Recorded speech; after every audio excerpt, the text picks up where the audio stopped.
Қызылорда қаласында Бағила сауда үйінің қызметкерін бейтаныс азамат оңдырмай соққыға жыққан. Оқиға орнынан тілшіміз. Мен негіз охранада отқан адам, Бағила деген торговый центрге кіріп ем.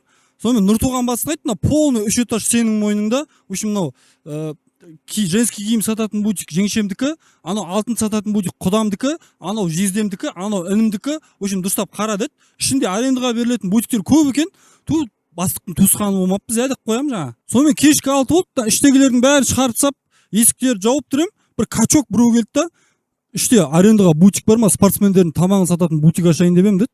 Ойбай, жоқ, азанда 9-да ашамыз, бастық сол кезде келеді дедім. Қабағын түйіп алған, бүйтіп жаңа бүйтіп қарады да, давай деп кетіп бара жатқан. Сонымен қарасам, шалбардың арты шаң болып қапты.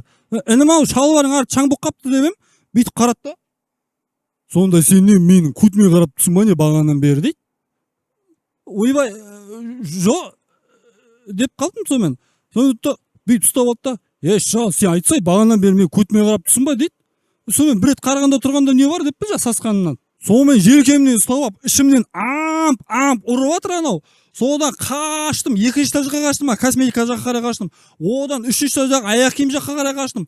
Ұрып жатыр. Аға деп зорға құтылдық қой, ептігідіктен. Тыныш жұмыс қой, Инстаграм шығып отырам деп келіп ем. Инстаграмын шығарып жүрді ғой. Ар жазам, сасим, красиво сасим, сасығанда дана. До конца түбіне жеткізем, осылар емес па? Денесін шығарып алып кеп, мен. Оксана Күзетова, Надежда Караулова, ПТК арнасы.